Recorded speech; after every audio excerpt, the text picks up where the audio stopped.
Hi everybody, and in this video we want to talk about electric potential, right? Um, and to start, okay, the word potential might bring to mind potential energy,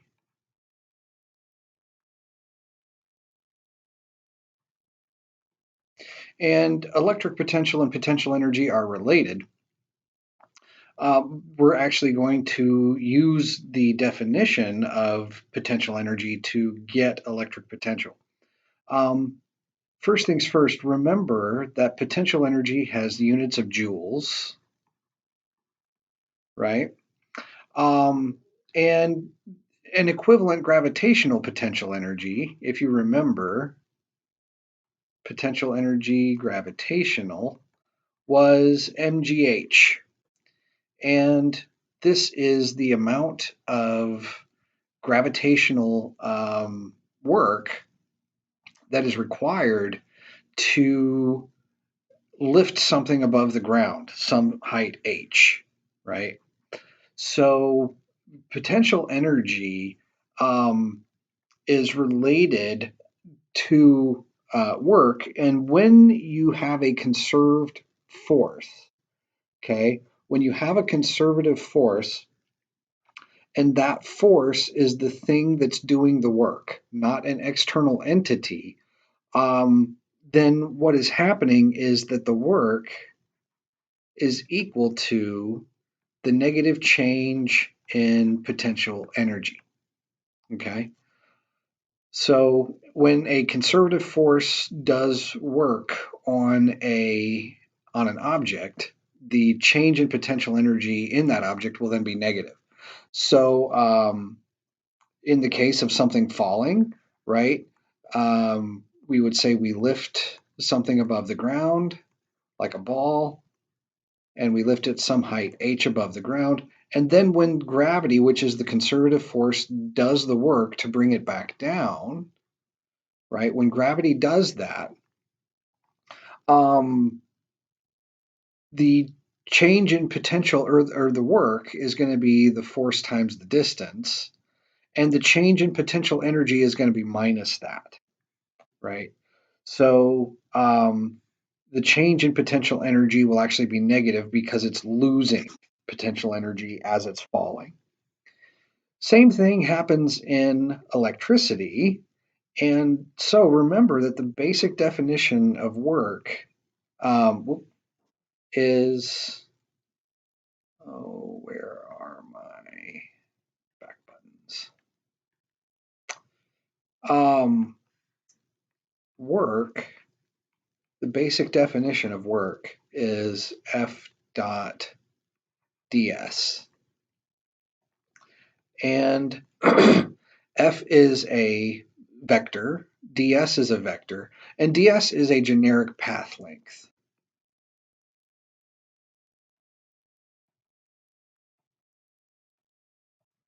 Okay, and so what this turns out to be is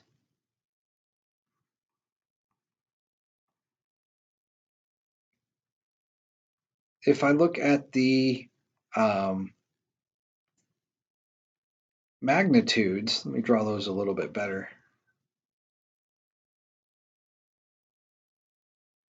Right? So the magnitudes of my forces multiplied by the cosine of the angle. This is your work, right? For variable forces, for forces that aren't constant, then the work is equal to the integral of F dot ds.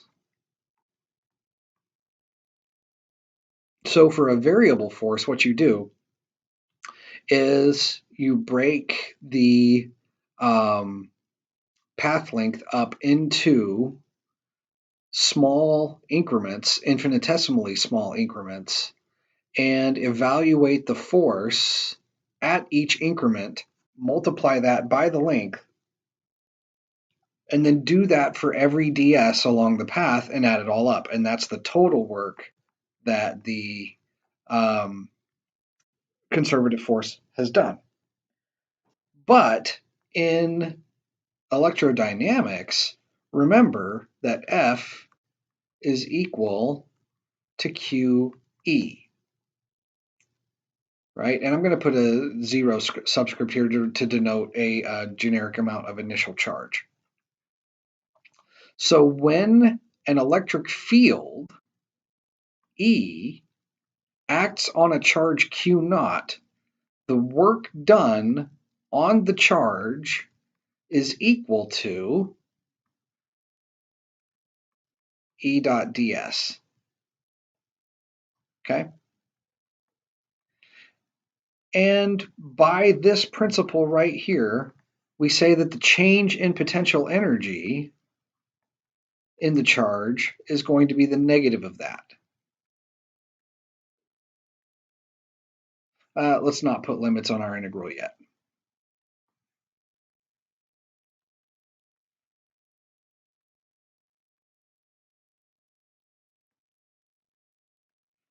And so your potential energy is going to be this integral E dot ds multiplied by negative Q, right? Now, so what this is doing is this is evaluating the total potential energy change that a charge Q naught would experience in an electric field and under only that influence. Okay. And in general, the change in the potential energy will be negative. You can think of charges as falling along the electric field lines. They're naturally going to move with the electric field lines. If they are positively charged, and if they're negatively charged, they will naturally move against the electric field lines.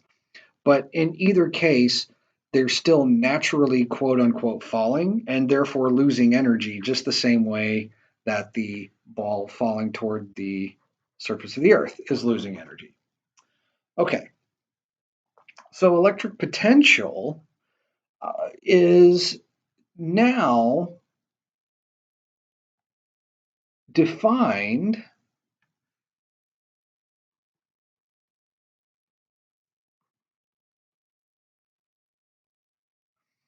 electric potential is now defined as the ratio, and we give electric potential the symbol V, okay? So the change in electric potential between two different points in an electric field is equal to the change in potential energy divided by the amount of charge that's being moved. So this is just a ratio of energy to charge, okay? So electric potential is just a ratio of energy to charge, and a change in potential is equal to the change in the potential energy per unit charge. Okay, so this is the same thing as negative E dot ds. Okay, so negative E dot ds. Now, this is what we call a line integral. Okay, this is what we call a line integral. And in a conservative force, which electricity is, or I should say the electrostatic force is conservative, is independent of the path between the two endpoints that you are evaluating your result. Okay, so this is going to be path independent.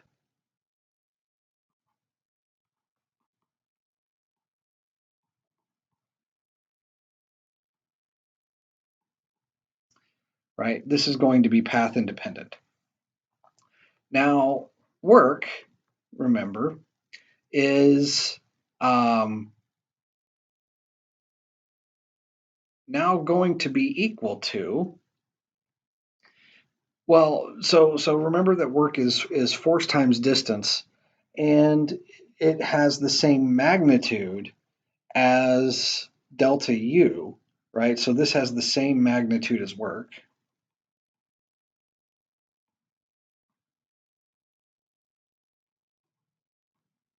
And so the work done, you can think of the energy that it took to move this charge over that distance ds as the same thing as the amount of charge times the potential difference. Okay. And so from this definition, we can say that the units on potential are the units of energy per unit charge or joules per coulomb. Okay, so voltage or potential has units of joules per coulomb. Okay, um,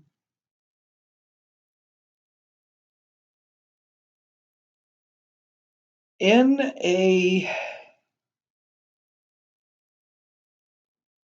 deep sense, if you want to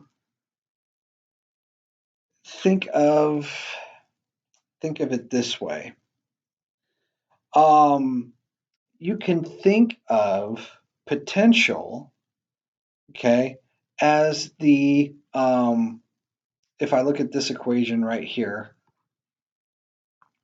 the magnitude of my potential is going to equal the integral of E dot ds.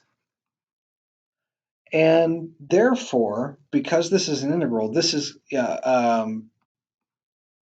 the same thought expressed two different ways.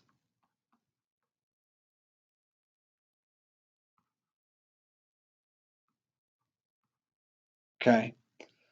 And if I transform my, so this was a ds, so this is an infinitesimal quantity. And so if I let my delta V be an infinitesimal quantity as well, this is the same thing as dV ds. Okay, so one way to interpret potential, interpret potential is going to be, um, oops, um, I'm actually wanting to draw an E, not a V.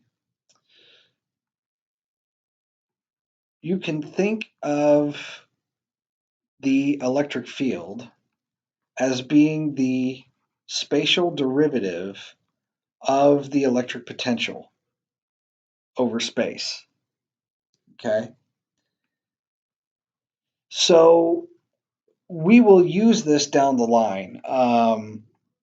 But for the moment, you can think of electric potential as either being the ratio of the energy that a field uses to move a charge, or you can think of it as it's the ratio of that energy to the amount of charge that it moved, or you can think of the electric field as the spatial derivative of the electric potential throughout space. That's a little esoteric, so don't worry if that doesn't make too much sense just yet. Okay, but what we want to know is how the potential changes in a region. So what we're claiming is this. This might hopefully make this a little bit more concrete. So if I have a charge, a point charge, say like a proton, that point charge has an electric field. And that electric field points outward, etc., etc.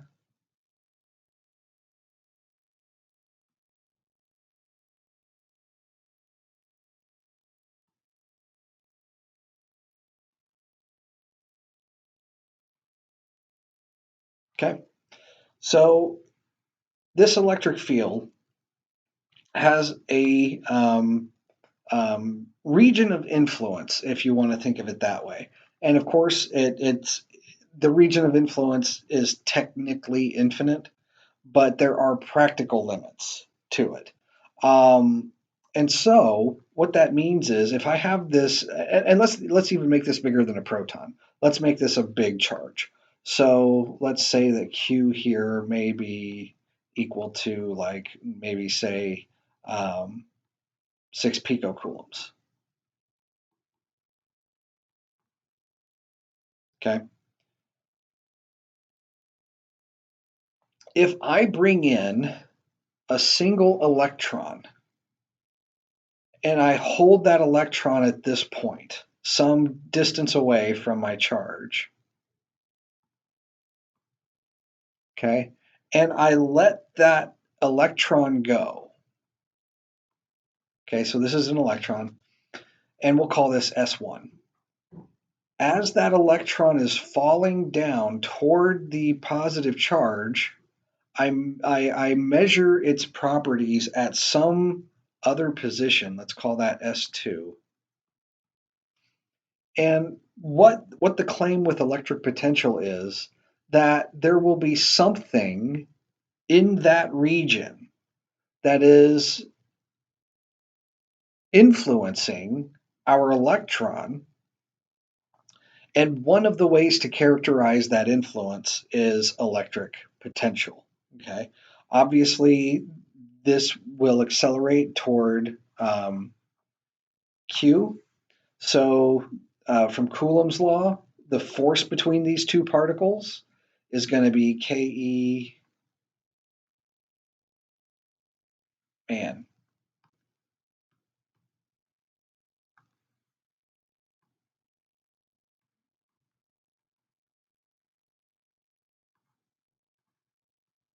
Right? So here's the force. The electric field due to Q, capital Q, is going to be Ke capital Q over S squared. And so we talk about the electric field being a region of influence around a charge. I don't have to bring other charges into the region of capital Q for the field to exist. It's a property independent of other charges, but it influences these other charges. The same way, the electric potential is something that is inherent about or from the field of my capital Q charge here. Now, yes, technically my electron has an electric field, but compared to the electric field of large Q, it is minuscule. But it is the electric fields that are interacting that then exert the force on the electron and cause it to fall. But it's because the electron is in the region of influence of capital Q that all of this happens. So the potential, okay, the potential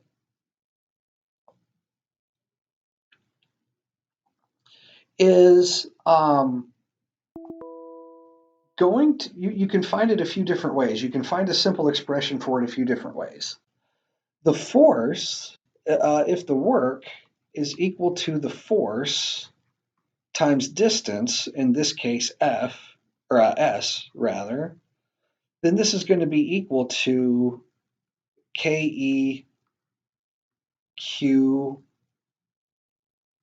Q naught over S. Okay. And the potential difference, delta U, if, oops, I want B. Because work and W have this, work and potential energy have the same units, right?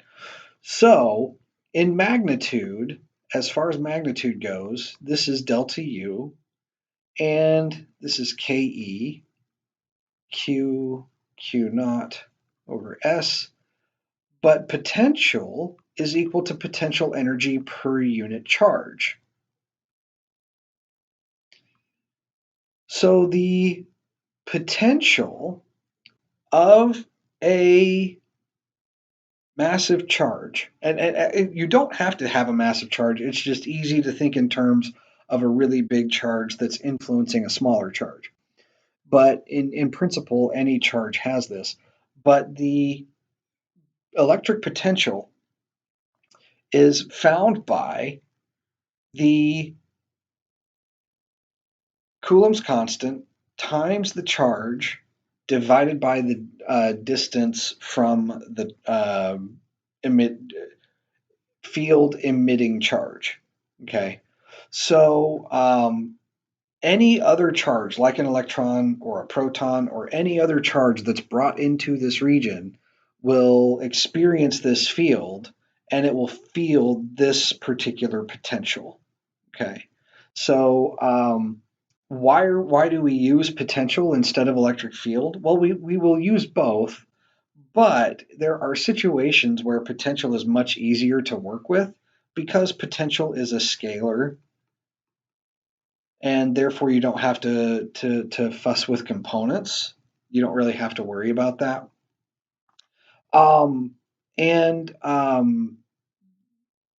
that's the main motivation. If we can avoid having to work with three dimensions of components and only work with one equation, then that is what we would prefer to do.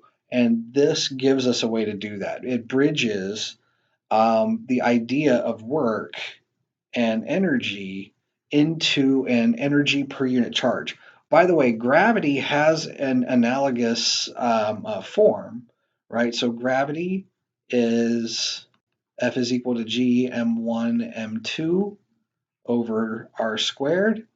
And if I look at the gravitational field, okay, if I look at the gravitational field of my um,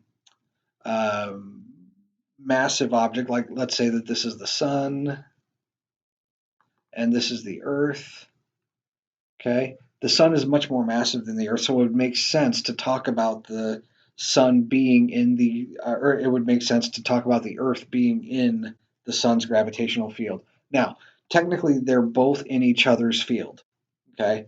And we know this because we know that stars wobble on their orbits based on their interactions with planets that orbit around them. But the much larger influence is exerted on the I shouldn't say the much larger influence because the forces are equal and opposite, but the observable influence is much uh, more present on the Earth than it is in the sun. So we would talk about this being the sun and this being the Earth. And so here we would then be talking about the gravitational field of the sun and the work of the sun and the um, gravitational potential of the sun. Okay. And so the gravitational field of the sun would be G times the mass of the sun divided by r squared. And the work would then be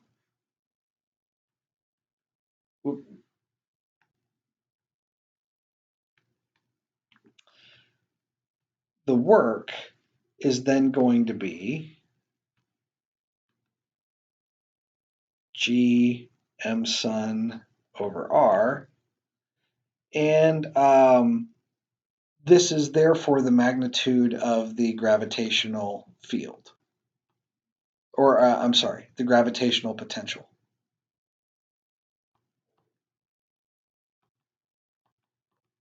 Okay, so potential is just the charge divided by the distance, essentially. The amount of charge that you have divided by the distance multiplied by some constant, but that doesn't affect the behavior of the system. So I have a potential surrounding any charge configuration. And for point charges, that potential is equal to the amount of charge on my object divided by the distance.